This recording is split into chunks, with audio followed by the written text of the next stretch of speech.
Fondateur de Flying Devil, une école consacrée au parachutisme, Daniel Vidoudet, habitant de Morcle, a créé sa société en 1995.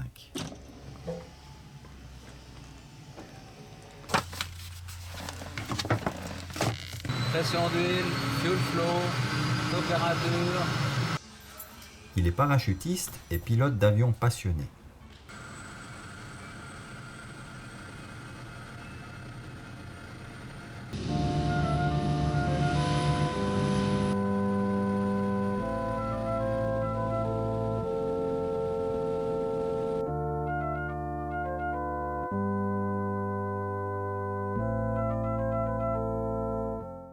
Bien qu'on l'appelle encore gamin, il n'est plus tout jeune, mais il saute encore de temps en temps et il vole régulièrement. Un plaisir partagé avec les 12 autres pilotes qui font partie de l'équipe. L'avion est un Pilatus porteur. Avec à son bord un maximum de 10 parachutistes, son poids avoisine les 2800 kg. Propulsé par une turbine développant 550 chevaux, seulement 250 mètres de piste lui suffisent pour décoller.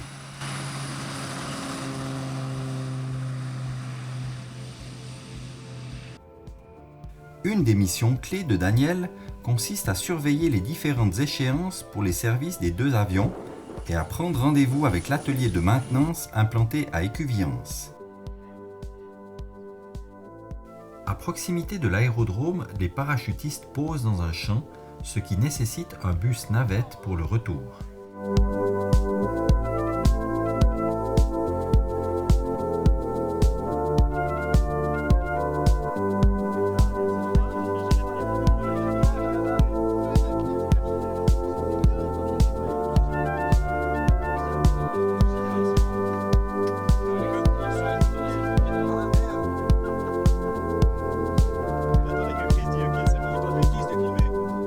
Comme il n'y a pas de couvert, le pliage du parachute se pratique en extérieur.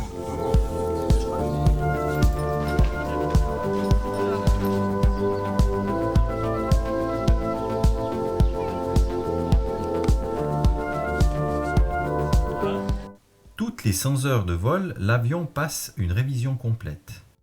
De l'habitacle, dépouillé de son banc et des sièges, jusqu'au moteur, tous les coins et recoins de l'appareil sont examinés méticuleusement.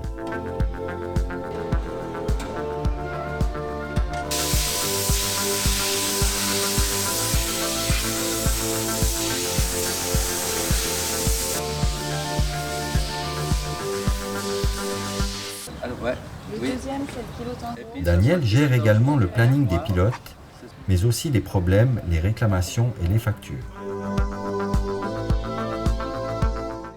Flying Devil propose diverses offres. De 4000 mètres au-dessus du sol, il est possible de sauter en tandem.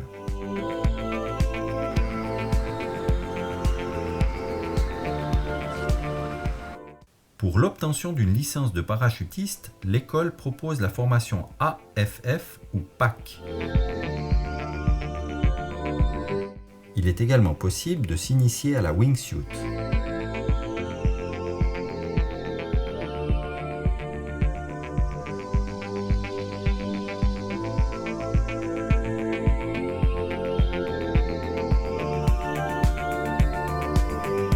Ou tout simplement de sauter comme parachutiste licencié.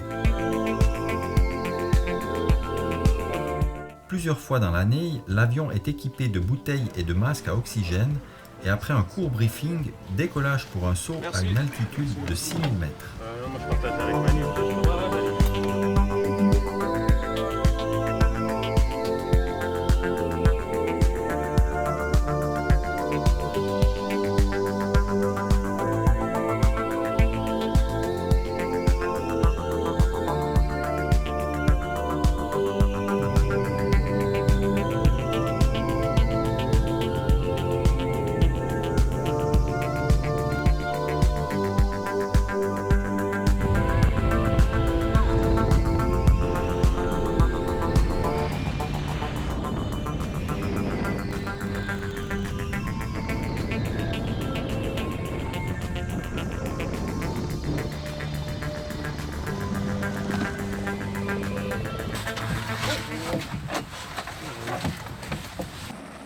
Flying Devil propose aussi des sauts en montagne, des sauts d'hélicoptère ou encore un camp aux États-Unis en février.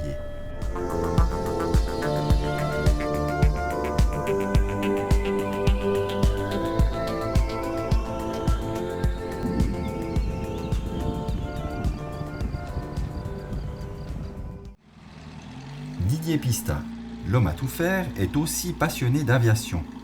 Son cahier des charges est très varié. Les jours de vol, il ouvre le hangar à 7 heures et sort l'avion avec minutie.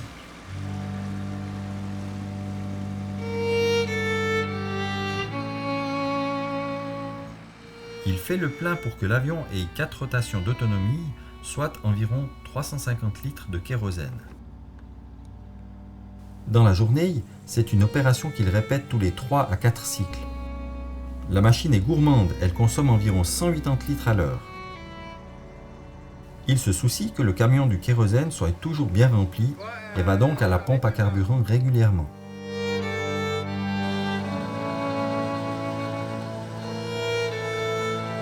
Il s'occupe également de mettre en place la croix qui indique l'emplacement où les parachutistes doivent atterrir et la flamme pour qu'ils puissent connaître la direction du vent pour se poser dans le bon sens. L'aspect visuel du domaine lui tient particulièrement à cœur. Il tond régulièrement la pelouse et maintient la propreté des extérieurs. Durant la journée, il veille de façon générale à ce que la sécurité soit respectée. Lorsque la journée de vol se termine, il se charge du toilettage de l'avion.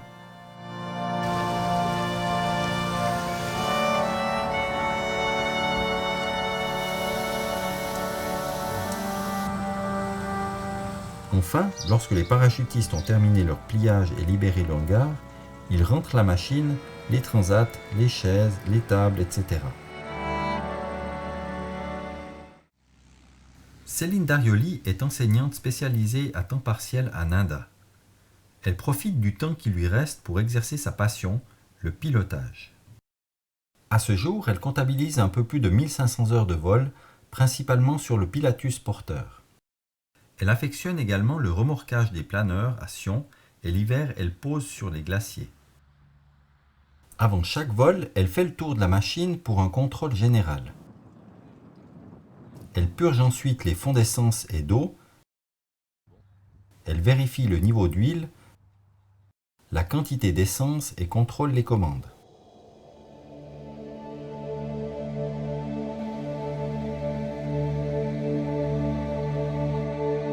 Le pilote est tributaire de la météo.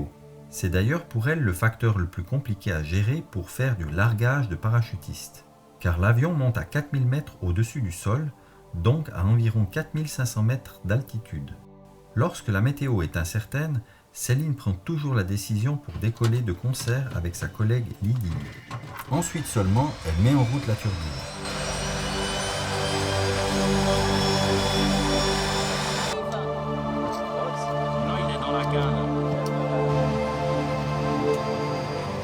Les manœuvres considérées comme délicates qui demandent le plus d'attention et de maîtrise sont le décollage, le moment du largage et l'atterrissage.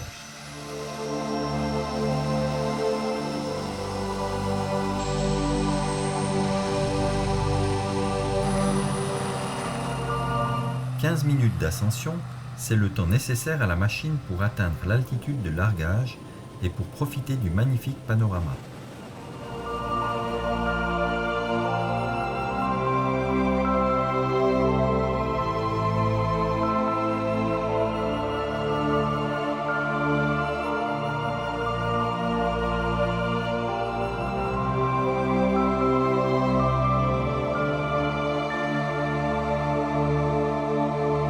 Après avoir reçu le feu vert de Lydie, qui depuis le sol s'assure qu'aucun trafic ne traverse la zone de largage, et le hoquet du contrôleur aérien de Genève qui assure également qu'il n'y a personne sous son avion, elle donne le go. La porte latérale s'ouvre alors et la fraîcheur envahit l'habitacle. Pour certains, c'est la délivrance, le plaisir de la chute. Pour d'autres, c'est le regard crispé et l'appréhension du vide.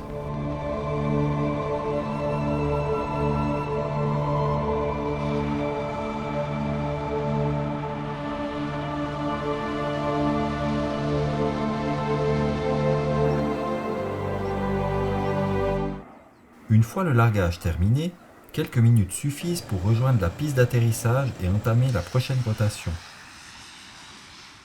Céline adore voler le porteur, mais apprécie aussi particulièrement l'ambiance du club. Elle n'est pas parachutiste, mais elle se sent faire complètement partie de la famille. Claude Corboux a commencé le parachutisme à Bienne et a obtenu sa licence sur l'aérodrome de Capellen en 1991. Il comptabilise à ce jour 6500 sauts.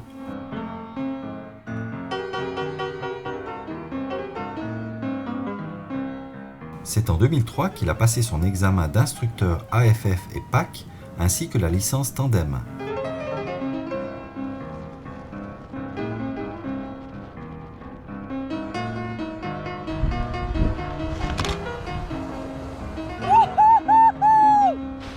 Tu l'as fait! Tu l'as fait! Wouh! En 2014, il est devenu expert pour la Fédération suisse. Cette fonction lui permet de participer à la formation et de faire passer les examens aux candidats instructeurs et aux pilotes tandem.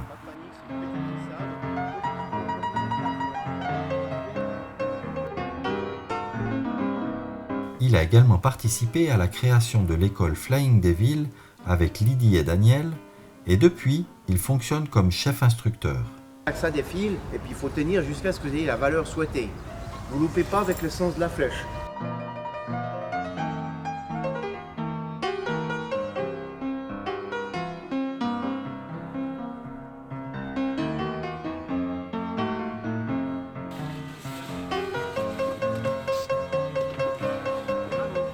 La plupart de ces sauts, il les dédie à l'instruction et à la formation des jeunes.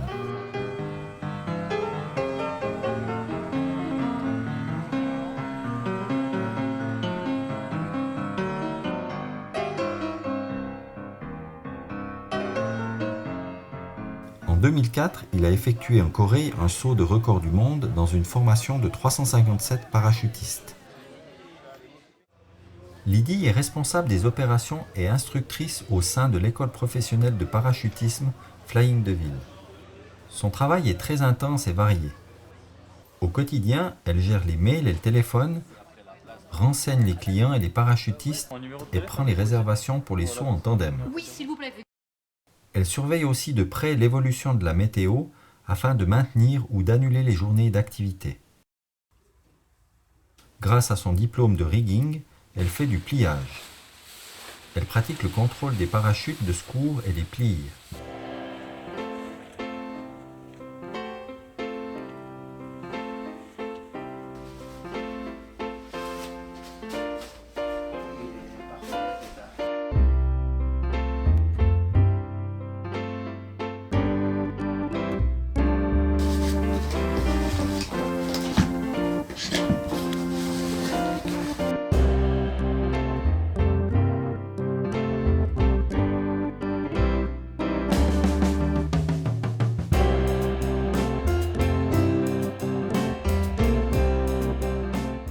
Lors des journées d'activité, soit elle officie comme instructrice et saute avec les élèves, soit elle reste au sol. Avec ses collègues instructeurs, il planifie plusieurs journées par mois d'instruction au sol. Ils donnent aux élèves un jour complet de cours théoriques afin de les préparer pour leur premier saut. Ils vont découvrir la nomenclature du parachute, Pour de fuite, l'air est prisonnier à l'intérieur de la voile. C'est cousu à l'arrière. l'étude du terrain, Donc, zéro souci. Mais là où le rond touche presque l'autoroute, bam, vous avez l'aérodrome. D'accord? la sortie de l'avion, Le premier groupe, comment ça sera déjà assis au bord de la porte de l'avion, comme ceci. Pensez à la petite princesse sur son petit autonomie.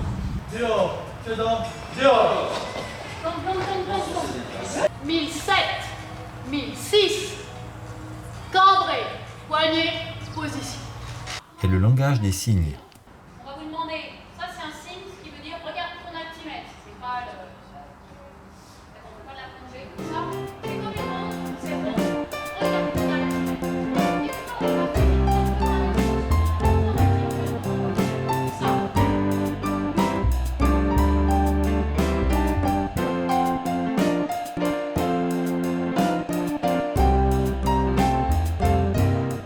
principe, le lendemain, si la météo le permet, les élèves sautent seuls mais chacun encadré par 2 instructeurs. C'est ce qui s'appelle la formation AFF.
Quand Lydie ne saute pas ou n'instruit pas, elle accueille les passagers tandem,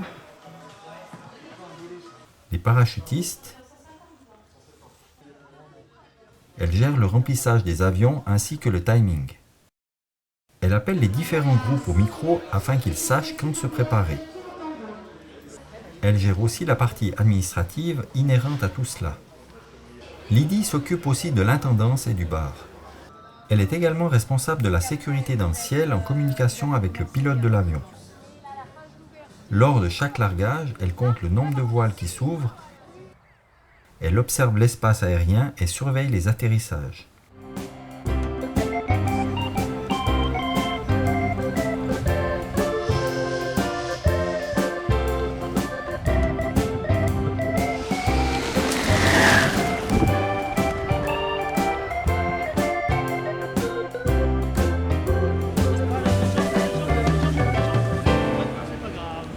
Elle observe également l'évolution de la météo afin de garantir des sauts dans les meilleures conditions possibles.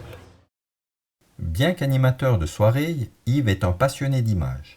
Au sein de la société, il fonctionne comme vidéoman, ce qui ne l'empêche pas de suivre une formation d'instructeur de parachutisme.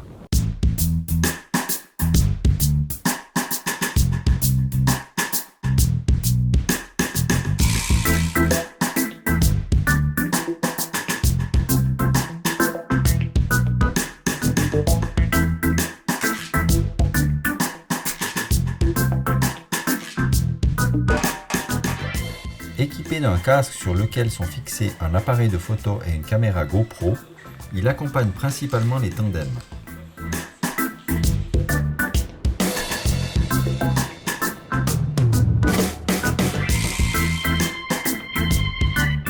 Afin d'immortaliser l'événement, il filme tous les bons moments.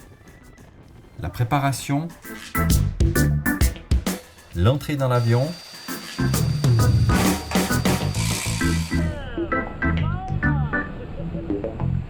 et les 50 secondes de chute libre.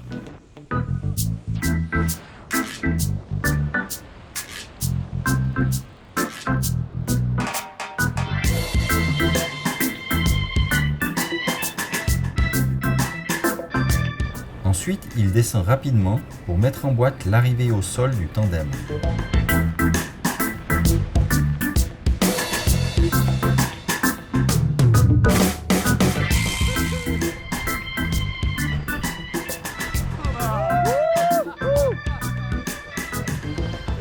Joli! Bravo! Alors c'était comment? Excellent! Excellent! Tout de suite. Ah ouais. C'est trop bien! Que du bonheur!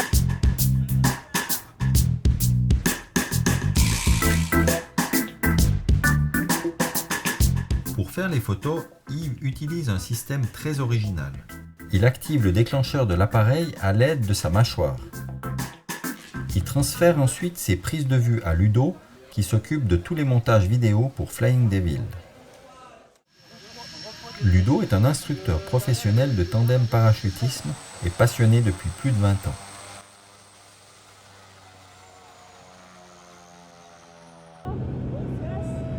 Il comptabilise à ce jour environ 8000 sauts.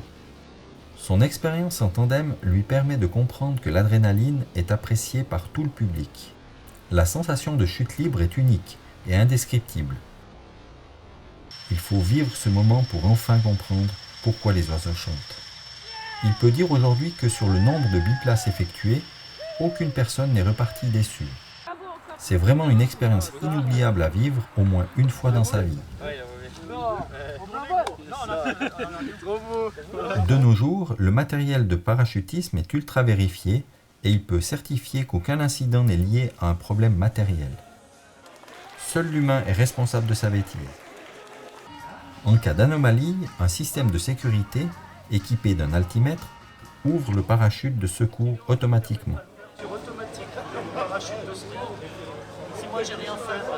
En résumé, on prend moins de risques à faire un saut en parachute que de faire un tour en voiture. Ludo récolte au vidéoman les dossiers de chacun et se charge de faire un montage des images en musique. Regarde là, les dents du midi. Après 2 à 3 jours, le produit fini est envoyé sur les écrans. Salut Méline. Bonjour. Ça va? Ça va? Cool. C'est ton premier saut en parachute? Oui, premier. Ludo aussi? Deuxième. T'as un peu peur quand même? Non, pour l'instant ça va, mais je pense que ça va monter quand on sera dedans.